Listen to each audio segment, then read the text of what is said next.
માણાવદરમાં જવાનો બન્યા છે 15 લોકો માટે દેવદૂત। 15 મિનિટમાં 15 લોકોને ડૂબતા બચાવ્યા।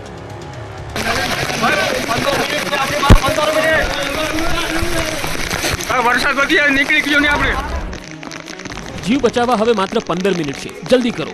घेड़ पंथक में रेस्क्यू माटे पहुंचेली एनडीआरएफ एसडीआरएफ नी टीमना आ शब्दों छे। गाम वच्चे पूरना प्रवाहने जोता स्थिति अत्यंत गंभीर लागी रही छे। आ दृश्य माणावदરના घेड़ पंथकना छे, ज्यां पाणीना आ धसमसता प्रवाहमां 15 जेटला लोकोना जीव मुकाया जोखममां। अंधाधार वरसादथी कोडवाव गाममां कमर सुधी पाणी वही रह्या छे। लगभग घेड़ना मोटा भागना गामोमां आ ज प्रकारनी स्थिति होવાનો दावो कराई રહ્યો છે। पाणी वच्चे ज घेड़वासीओ जीवन जीवा मजबूर बन्या छे। અહીં બાટવા ખારા ડેમના દરવાજા ખોલવામાં આવતા કોડવાવમાં ભયંકર પૂર આવ્યું। નીચાણવાળા વિસ્તારો પાણીમાં ગરકાવ થઈ ગયા। આથી એનડીઆરએફ અને એસડીઆરએફ ની ટીમ પહોંચી ગઈ અને ફસાયેલા લોકોને બહાર કાઢવા અભિયાન શરૂ કરાયું। જરૂરિયાતમંદ લોકોને ફૂડ પેકેટનું વિતરણ કરાયું, કારણ કે ઘરમાં હવે દાણોય બચ્યો નથી। અહીં સામે દેખાઈ રહેલા ઘરમાં કેટલાક લોકો ફસાયેલા છે, જેને બચાવવા ખાસ અભિયાન શરૂ કરાયું। અહીં સુધી પહોંચવું ખૂબ મુશ્કેલ હતું, કારણ કે ગામની શેરીમાં કમર સુધી પાણીનો ધસમસતો પ્રવાહ છે। જો કે દેવદૂત બનીને આવેલા જવાનો એક ઘર સુધી પહોંચી ગયા। આટલા પાણી વચ્ચે પણ જીવના જોખમે ઘરમાં બેસી રહેલા લોકોને ટીમ સલામત સ્થળે ખસેડી રહી છે, કારણ કે ડેમના વધુ દરવાજા ખોલાય તો અહીં ગામમાં મોટી હોનારત સર્જાઈ શકે છે। દ્વારકામાં પૂરના પાણીમાં રમકડાની માફક તણાઈ ગઈ ગાડીઓ। દ્વારકામાં મેઘરાજાએ તોફાની બેટિંગ કરતા અનેક ગામડાઓના હાલ બેહાલ થઈ ગયા છે। નદીઓએ રૌદ્ર સ્વરૂપ ધારણ કરી લેતા ચારે બાજુ વિનાશ જ વિનાશ થયો। ત્યારે દેવભૂમિ દ્વારકાના કલ્યાણપુરમાં ભારે વરસાદને પગલે જનજીવન અસ્તવ્યસ્ત બન્યું। નદીઓ બે કાંઠે વહી રહી છે, ત્યારે અનરાધાર વરસાદથી સર્જાયેલ તબાહીના દ્રશ્યો સામે આવી ગયા। જોઈ શકાય છે કે એક કાર રમકડાની જેમ પૂરમાં તણાઈ રહી છે, ધસમસતા પ્રવાહ વચ્ચે ફંગોળાઈ રહી છે। કચ્છથી લઈને સુરત સુધી મેઘાએ સર્જી તારાજી। નદીના પૂરમાં તણાયા વાહનો। સૌરાષ્ટ્ર અને કચ્છમાં ભારે મેઘખાંગા થયા છે। અબડાસામાં ભારે વરસાદને કારણે ટ્રેક્ટર તણાયું, તો માંડવીમાં પણ પાણીના જોરદાર પ્રવાહમાં કાર રમકડાની જેમ તણાઈ। તો આ તરફ દ્વારકામાં પણ પાણીના જોરદાર પ્રવાહમાં કાર તણાતી હોવાના દ્રશ્યો સામે આવ્યા। જુઓ કચ્છના અબડાસા તાલુકાના ડુમરાના દ્રશ્યો। અહીં પૂરના પ્રચંડ વેગમાં તોતિંગ ટ્રેક્ટર તણાયું। સદનસીબે ડ્રાઈવરનો આબાદ બચાવ થયો। પાણીના ધસમસતા પ્રવાહ વચ્ચે એક ટ્રેક્ટર ચાલક ફસાયો હતો। જો કે ઘટના અંગેની જાણ થતાં જેસીબી મશીન ઘટના સ્થળે પહોંચ્યું અને ડ્રાઈવરને હેમખેમ બહાર કાઢ્યો। આ ઘટના કેમેરામાં કેદ થઈ। આ તરફ કચ્છમાં માંડવીમાં ધોધમાર વરસાદ વચ્ચે એક મોંઘીદાટ કાર પાણીમાં ફસાઈ ગઈ હતી।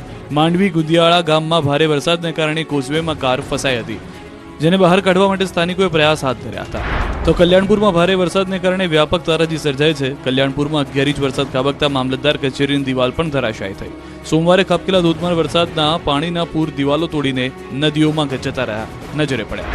આ બાજુ દેવભૂમિ દ્વારકા જિલ્લામાં છેલ્લા 5 દિવસથી વરસાદી માહોલ યથાવત છે। વિજલપોર, કેશોદ, ઠાકર શેરડી, ભાડથર સહિતના ગામોમાં વહેલી સવારથી વરસાદ જોવા મળ્યો।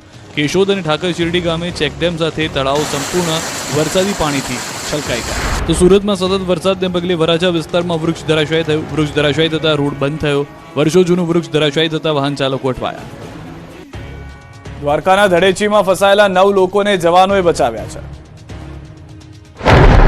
દ્વારકામાં ભારે વરસાદના કારણે ચારે બાજુ તારાજી સર્જાઈ છે। ગામથી લઈને ખેતરો બેટમાં ફેરવાયા છે। ત્યારે દ્વારકા જિલ્લાના ધડેચી ગામે ખેતરમાં 9 લોકો ફસાયા હતા। આ અંગેની એનડીઆરએફની ટીમને જાણ કરવામાં આવતા ટીમ દ્વારા 9 લોકોનું રેસ્ક્યુ કરવામાં આવ્યું। ધડેચી ગામે જવાનો મોટી સંખ્યામાં પહોંચ્યા અને પાણીમાં ફસાયેલા લોકોને હેમખેમ બહાર કાઢ્યા। તો ભારે વરસાદના કારણે દ્વારકાના ભોગાત ભાટિયા રોડ ઉપર પાણી ફરી વળ્યા। હડમતિયા પાટિયા પાસે રોડ પર પાણીનો ભયજનક પ્રવાહ વહેતો થયો। મોટા વાહન ચાલકો જોખમી રીતે વાહન પસાર કરતા નજરે પડ્યા। હાઈવે પર નાના વાહન ચાલકો મુશ્કેલીમાં મુકાયા। દ્વારકામાં સતત બીજા દિવસે પણ મેઘો બન્યો મુસીબતરૂપ। દ્વારકામાં ભારે વરસાદને પગલે તારાજી સર્જાય છે। ત્યારે મંગળવારે પણ મેઘો મુસીબત બનીને ત્રાટકતા અહીંના હાલ બેહાલ થઈ ગયા। ભાટિયા ભોગાત વિસ્તારમાં ખેતરો પાણીમાં ગરકાવ થઈ ગયા। ભોગાત રોડ પરના ખેતરો બેટમાં ફેરવાતા ખેડૂતોની મહેનત પર પાણી ફરી વળ્યું। વરસાદ એવો વિનાશ વેર્યો કે ખેતરોમાં પાકનો સફાયો થઈ ગયો। મગફળીના પાક પાણીમાં ગરકાવ થતા પાક નિષ્ફળ જવાની ભીતિ છે। દ્રશ્યોમાં જોઈ શકાય છે કે કમર સુધીના પાણી ખેતરોમાં ભરાયા છે। કુદરતના ક્રોધ સામે કિસાનો લાચાર બની ગયા છે। દ્વારકા ભાણવડનો વર્તુ 2 ડેમ ઓવરફ્લો થયો। વર્તુ 2 ડેમના 4 દરવાજે 1 ફૂટ ખોલાતા નીચાણવાળા વિસ્તારોને એલર્ટ કરાયા। 14 ગામોને એલર્ટ કરવામાં આવતા જામરાવલ સહિતના નીચાણવાળા 14 ગામોને એલર્ટ કરાયા। લોકોને સલામત સ્થળે ખસી જવા સૂચના આપી, સાથે જ નદીના પટમાં ન જવા લોકોને અપીલ કરી। દ્વારકા બેટમાં ફેરવાયા બાદ સીએમએ કર્યું હવાઈ નિરીક્ષણ। દ્વારકામાં કઈ હદે મેઘરાજાએ વિનાશ વેર્યો છે એ જુઓ। દ્વારકા પંથકમાં એક અઠવાડિયામાં 50 ઇંચ જેટલો વરસાદ ખાબકતા ગામડાઓથી લઈને શહેર બધું જ ડૂબી ગયું। અહીં આપ ફાટતા દ્વારકા શહેરથી લઈને ગામડાના ખેતરો તો બેટમાં ફેરવાયા છે। જ્યાં જ્યાં નજર કરો ત્યાં માત્ર ને માત્ર આકાશી આફતની ખતરનાક તસવીર જ દેખાઈ રહી છે. ખેડૂતો હોંશે હોંશે પોતાના ખેતરોમાં પાકનું વાવેતર કરી રહ્યા છે. પાક લહેરાતો હતો, પરંતુ કુદરતને કંઈ બીજું જ મંજૂર હતું. અહીં કુદરતનો ક્રોધ એવો વરસ્યો કે બધું જ વેરણ શીરણ થઈ ગયું. ખેતરોમાં ઊભો પાક રમણ-ભમણ થઈ ગયો. ખેડૂતોની મહેનત, ખેડૂતોના સપના આ વરસાદી પૂરમાં ધોવાતા હવે રડવાનો વારો આવ્યો છે. ત્યારે તારાજી બાદ દ્વારકા પંથકમાં સીએમ ભૂપેન્દ્ર પટેલે હવાઈ નિરીક્ષણ કર્યું. પૂરગ્રસ્ત વિસ્તારની સ્થિતિ જાણવા સીએમ પહોંચ્યા.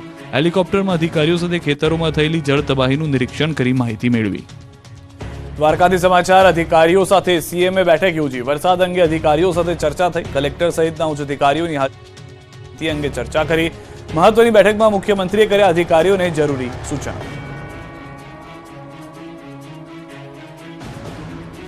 તો દ્વારકાના ખંભાળિયામાં જર્જરિત મકાન ધરાશાયી થયું. રાજુરા રોડ પર જર્જરિત મકાન ધરાશાયી થયું છે.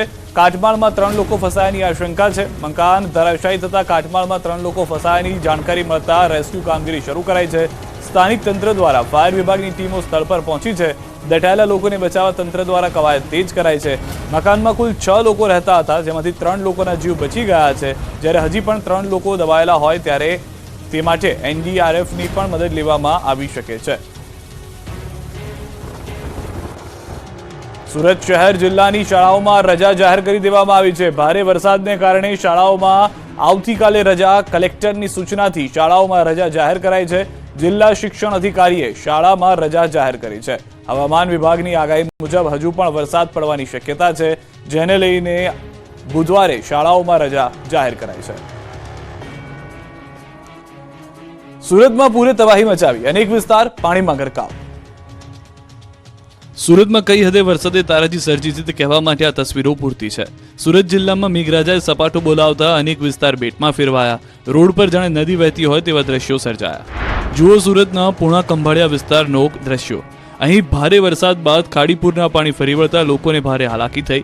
પૂરના પાણીએ આખા વિસ્તારને બાનમાં લેતા ચારે બાજુ પાણી જ પાણી નજરે પડ્યું. શાળામાં પણ પાણી ભરાતા છેલ્લા 2 દિવસથી શૈક્ષણિક કાર્ય ઠપ છે. પાદર ફળ્યું, હળપતિવાસ, ખાડીપુરના પાણીમાં ગરકાવ થયા. અનેક લોકોના ઘરમાં પાણી ધસી ગયા. જીવન જરૂરિયાતની ચીજવસ્તુઓ લાવવા માટે પણ ભારે મુશ્કેલી પડી રહી છે. નજીકમાં આવેલી નેચર વેલી રેસિડેન્સીના 900 પરિવાર ખાડીપુરના પાણીના કારણે ઘરોમાં કેદ થયા. છેલ્લા ઘણા વર્ષોથી ચાલી આવતી ખાડીપુરની સમસ્યાથી સ્થાનિકો ત્રાહિમામ પોકારી ઉઠ્યા છે. તો સુરતનું પર્વત પાટિયા પણ બેટમાં ફેરવાયું. અહીં એવો વરસાદ પડ્યો કે આખો વિસ્તાર જળબંબાકારની સ્થિતિમાં છે. અનરાધાર વરસાદથી સુરતના પર્વત પાટિયા વિસ્તાર આખો ડૂબી ગયો. સીમાડા ખાડી ઓવરફ્લો થતા પાણી બેક મારતા ઘરમાં પાણી ઘૂસ્યા. રસ્તા પાણીમાં ગરકાવ થઈ ગયા. મીઠી ખાડી કાંઠો 40 કલાકથી પાણીમાં ગરકાવ છે. તો સુરતના નેશનલ હાઈવે 48 થી સુરતને જોડતો કડોદરા સરા દરવાજા પાસેનો રોડ પાણીમાં ગરકાવ છે. સારોલી નજીક રોડ પર પાણી ફરી વળતા તમામ વાહનો પાણીમાંથી પસાર થઈ રહ્યા છે. નંદુરબાર ધુલિયાથી તમામ આવતા વાહનો આ રસ્તે સુરતમાં પ્રવેશ કરે છે. સુરતના ગામડાઓ બેટમાં ફેરવાયા. તણાયા વાહનો. આદર્શ નિવાસી સ્કૂલના બાળકોનું રેસ્ક્યુ કરવું પડ્યું. સુરતમાં પડી રહેલા અનરાધાર વરસાદના પગલે ભારે મુશ્કેલી પડી રહી છે. સુરતમાંથી પસાર થતી ખાડીઓના જળસ્તરમાં વધારો થયો છે. જ્યારે સીમાડા ખાડી ઓવરફ્લો થઈ છે, જેના કારણે હાલ પાણી બેક મારી રહ્યા હોવાથી ખાડીપુરની સ્થિતિ ઊભી થઈ છે. સીમાડા ખાડી ઓવરફ્લો થતા ખાડી કાંઠાના વિસ્તારોમાં પાણી ભરાઈ ગયા છે. ત્યારે સુરતનું બલેશ્વર ગામ બેટમાં ફેરવાયું છે. બલેશ્વર ગામની બદ્રી ગંગા ખાડીમાં ઘોડાપૂરની સ્થિતિ છે. બલેશ્વર ગામમાં પૂરના પાણીમાં લોકો ફસાયા છે. ફસાયેલા લોકોનું રેસ્ક્યુ ઓપરેશન હાથ ધરાયું. વહીવટીતંત્ર દ્વારા